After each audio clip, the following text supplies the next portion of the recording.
Hey, what's going on? Welcome back to my channel. Here's a couple videos that I found scrolling through TikTok about, how black women don't listen to their man. They listen to everybody else under the sun. But when it comes to the person that they're supposed to be in love with, the one that wants to marry them, the one that's supposed to lay down their life for them, they don't want to listen. When, a man puts down his foot, so I'm the breadwinner of this house, I'm the head of this household. She don't want to listen. She wants to shame him every turn, every way possible. She wants to call him out a name. Wants to, oh, you're a male, misogynist. You're chauvinistic. You hate women. You're sassy. You know, everything but listen. Although he may be in the right, and he may say it a certain way, and she want to get an attitude. It's how you said it. It's not the content. The content can be correct. If he says, 2 plus 2 is 4, 2 plus 2 is fucking 4. She's like, it's not what you said, it's how you said it. Who the fuck cares? It's still the truth though. You know, maybe he said it that way because you're not listening. He has to raise his voice. He has to change his tone because obviously what he was trying to talk to you, you weren't listening. So when he raises his voice a little bit to try to get the same message across, now, oh, quit yelling at me. I don't like your tone. But without further ado, let's play this video. No one can hold black women accountable. Black women, unfortunately, we have adopted this mentality that I can do whatever I want to do and can't nobody tell me Boy, ain't that anything. the And this truth. is why we are where we're at. We live in a very selfish, egotistical society now that And the thing is that they wonder why, oh, black men don't want to talk to us. You know, when the black man, he's so used to, getting abused by his own woman, but when he goes start dating other races, oh, you date a white girl, you date a Mexican girl, you date an Asian girl. Oh, you too good for us, huh? No, we tried to give you opportunity. You want to say this shit. You don't want to listen. You don't want to, be unruly. You want to be masculine. Fine, do that. I'll go over here to the other place where it's going to accept me. And then they want to bash on them then. Like, oh, you snow bunnies now? Oh, this, that, and the other. You see it all the time. And then, because men, we can go to other races, no problem. We're accepted. They'll take us. But it's not the same for black women because they go to other races and they don't change their attitude. They don't change their way of thinking, which is why it's known around the world that black men are always unruly. You can't talk to a black woman without her getting into feelings and upset about everything. Always a victim, never accepting accountability for anything. nobody cares. If you're a black woman and the whole black woman accountable, you have to be ready to like fight Boy, because it's going to come with a lot. I'm always thinking about how young girls are being influenced. So what us grown women are doing is influencing these girls to do these out of control, I don't care attitudes. They have the most disgusting attitudes and you can't even check them because they have their moms who say I could do whatever I want. So yep. can't no one hold us accountable. Not a black man, your white boss probably. That's Oh probably the boy, only one who can tell us what. yeah, because he paying them. That's the only person they listen to. They talk all shit under the sun. All in the attitude. But right when they walk in that building, they clock in, they'll listen. They become very submissive. They want that check. They want that bag. Is that what they always say? Every time. But let it come outside the house or outside the building and go back home. It's like a completely different person. What to do because he pay us. A gay man can tell us what to do. If it's a black woman or a black man, a straight black man, we don't want to hear it. Women don't listen to men. Women think that men were created to And this is coming from a stud. serve them. So if you ain't serving them, they don't want to hear nothing you got to say because at the end of the day, women think that this is we need to teach males to do this. Women want men to be women. She said that. Women want men to be women, to be just like them. Want to talk to them like that's their girlfriend or something like that. You know, I've had this discussion with numerous women in the past, even with my fiance now. Sometimes I'll listen, sometimes I tune it out because I'm like, don't you got a girlfriend for that? Because, like, a man will listen within a certain amount of time, but then it's just like, nah. It's been comedians that talk about this. Like even like Bill Burr, you start yapping, and then you slowly tune out, then becomes like the Charlie Brown want. And then, like you said, it ends at a high pitch. I mean, shit, she just asked me a question. I wasn't paying attention to it. And what do guys do? I know, right? That's crazy, huh? We always do that. Or hey, can you say it again? I know, 'cause, we get in arguments all the time. Like, I wasn't listening. So what did you say? Repeat yourself. I do it. So I'm guilty of that. But still, it's like, because I didn't want to hear half the shit you got to say. Especially if it doesn't pertain to me. Does it pertain to you? Does it pertain to this household? Did you get injured? What can I do to fix it? That's how we are. If it doesn't fall in those categories, it kind of doesn't, come to our radar. Women want society to transform a male into a female. Women hate women. Women hate each other.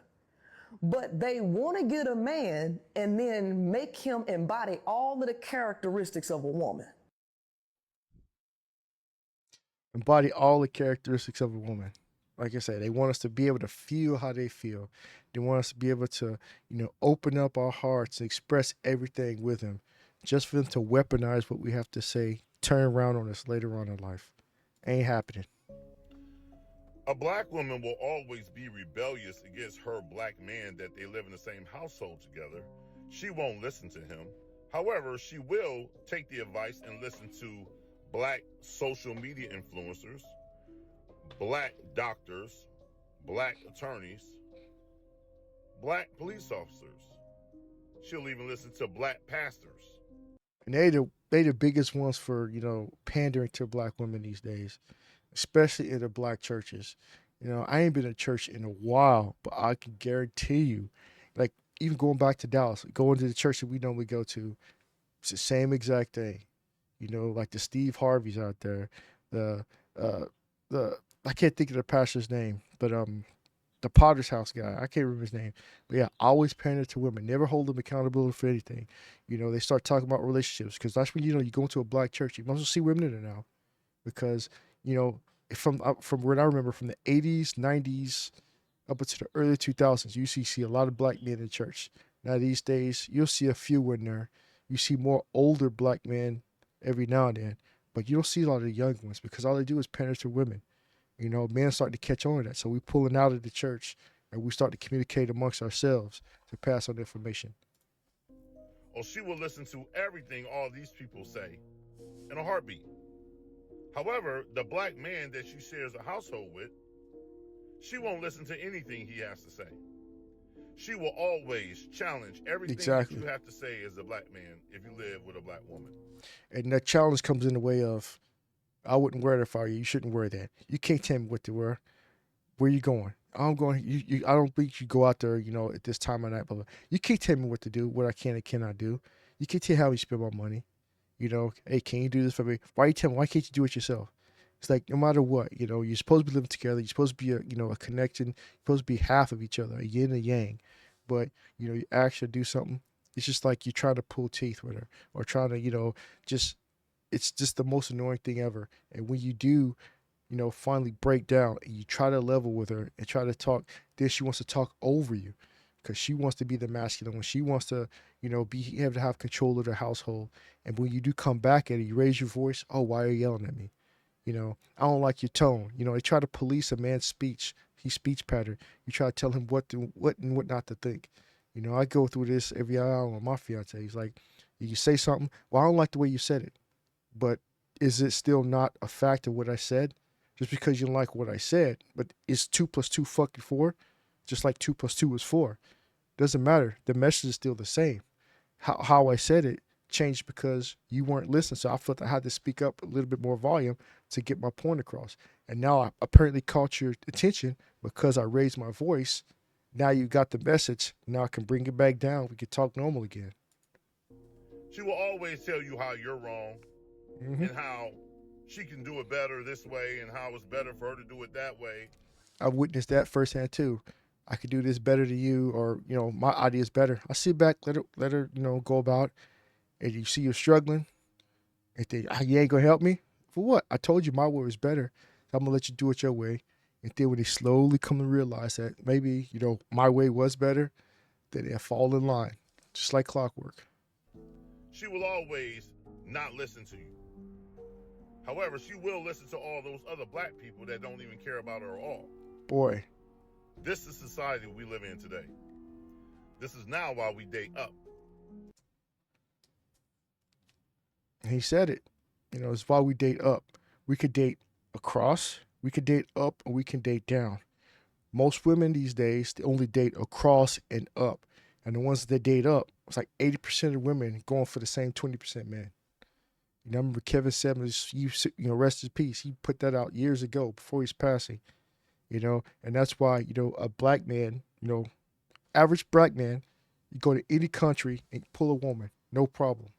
But here in America, we have the biggest issues because, especially our own race. We want to date our black women, but they ain't got the time for us because we're lame. We don't make enough money. We don't reach a certain height. They got like all these crazy standards, but they let Pookie Ray Ray down the street hit it for free. But when we try to go talk to them, now their standards raised. You got to do all this. You got to do all that, everything under the sun before they're willing to do anything for you. Which why, they always say that black women can't date other races because they take all their attitude, all their pettiness, all the I'm not going to do this or do that to that race, and they're not having it. That's why I always say the black women are the ones that are always chosen last. It shouldn't be the case, I know there's a lot of black women out there that are, fit, feminine, and friendly, that don't fit in the category of the hood rats and the ghettos and the ratchets. But a lot of times too, that's what we see. That's what's always projected on television these days, and what's always projected in the media. These ratchet women out there just running loose. You can't tell them what to do, and at the same time, they're gonna be, die alone because they can't get nobody. When men tell us what they like, why don't we listen? Like, if you are actively looking for a man, you actively want to be in a relationship, you actively want to be married, and men are out here saying, we like this, we don't like that, we like this, but we don't like that. You got to think about it too, because women choose who they want to sleep with, whether it's up or down. They choose that. Men are the ones who actually choose who gets married. So you could choose up or down all day long, but men are the ones who actually typically are the ones who, marry. So if you ain't trying to do nothing with us, we're not going to marry you because we could easily go out of our race to another ethnic group and get somebody. No problem. And like I said before, when we do that, you want to call us a sellout because we date someone out of race. Well, you didn't want to be with me, but when I go to other race, then now, you want to talk shit. Or now like, oh, they always got to pick this, or always got to pick that. This goes back to the, the NFL, the NBA, pro sports. I always say, oh, yeah, I always got to go get a Becky. I always got to get a Snow Bunny. When the entire time, when it was in high school, when it was in college, they were trying to hook up with you, but you ain't had time of day because they were considered broke, dusty. They had, no money. They had nothing going for themselves. But when they get picked, when they go to the NFL draft, they didn't want to be at the finish line for the finished product because, oh, he about to make all this money. Because with black women specifically, well, not just black women, but with a lot of these black women, especially in the modern day, the younger ones, everything's transactional. Is what they can get. What can I get out of this versus what can I do to help him become the best he can be? We then as women say, I don't care what men think. How does that make sense? Like, why are we so defiant And when masculine. it comes Or to, a man finding his wife? He has to find a woman who is willing to listen to what he likes and what he doesn't like. I just find it so interesting because there are a lot of women out here who are in their 30s and they're counting their biological clock and they're, worried about will they ever find a husband, would they ever become a mother. like Kevin Samuels say, get a dog, die alone. Because you want to carry this attitude up. When you have fun in your 20s, oh, I'm having fun in my 20s. I'm going to wait. I'm going to get these degrees. I'm going to get this and get that. But they're down alone with these degrees, with these high-paying jobs, because they can't get nobody. Look at all the, the Tracy Ellis Rosses, the Lisa Rays, what's that one chick, the Tamara, whatever her fucking name is, the 50 Cent's ex-girlfriend, whatever, they're going to die alone because don't nobody want them because they so got this, I could do whatever I want in my brain that it just oozes out of them and they're just toxic women. Nobody wants them. And then now they're sitting back like, doing a podcast, doing like interviews. Well, I'm 60 looking for somebody when you had every opportunity up until that point to be with somebody and they don't want you because you're too masculine. You don't want to listen. You have like the biggest attitude and you're just negative all the time. And sometimes it might sit down and boil down to just saying, men are saying what they like and you are just defiant and you don't want to hear it. Yep. So you might continue to be in a place of your singleness, your single season, because you refuse to just not want to make some changes. Like it's not that difficult, but again, let a man tell you what he wants or what he doesn't want or how he, Be mindful that not all women are like that, but a good majority of them you're starting to see. You just can't tell them nothing. They're unruly. They're unwilling to listen and learn and hear what their man has to say. Not saying that all men are perfect either, but at the same time too, we're the ones who do the choosing as far as okay, we select who gets married, so they could be single all they want. We can still get somebody regardless. Them on the other hand, no one's lining up, running up. So I need to get me a black woman. I need to do this. No, that's not happening. The ones that are fit, feminine, and friendly, yeah. But the ones that are unruly, ain't nobody hooking up with them. what do you think women can do, especially a black man, telling a black woman what to do? We fight tooth and nail, and that is a thing that just holds us back. To me, to be quite honest. Yeah, that's pretty much all she had to say as far as this. That's where the video cut out. But it's facts though. They want to continue fighting. It's like we have this infighting within our culture. Black man says this, black says this, the black woman says this, says this. We can't come together, see eye to eye on anything. When something happened, like a Trayvon Martin incident or, a George Floyd, oh, we're together, for one cause. But even sometimes those causes are, they're kind of sketchy, when you look at the picture. But something like that, though, yeah, we come together. But if it's just man and woman come together for the greater good, let's, produce a family. They don't want that because you don't provide enough for them. They don't like you. They don't want to do this. They don't want to do that because women are monkey branching. They're always trying to go for the best that they could possibly get. Like that whole, the woman room, whatever. I forgot the name of it, where, woman go in there. Okay, on this level, we got this type of man. He does this. He does that. He's nice. He's good with the kids. But then they want to go all the way up to the next level to see what they possibly get when they get to the top level because it's everything. It just gets better as they go up. Then there is no man here. You're number 2,300,000 something of women waiting for the same guy that they're never going to get. Versus a man comes in, he may get past the first floor, goes to the second floor. She's fit, she's friendly, she's feminine, and she can cook. That's what a man wants. He'll stop at the second floor. That's what he needs. That's what he wants. No issues. But that's my thoughts. That's my comment on it. Let me know your thoughts in the comment section down below. Like, share, subscribe, hit that notification bell. If you got a question, just post it. I'll answer pretty much anyone's questions or whatever comments they have. So, yeah, I'll catch you next video. Peace.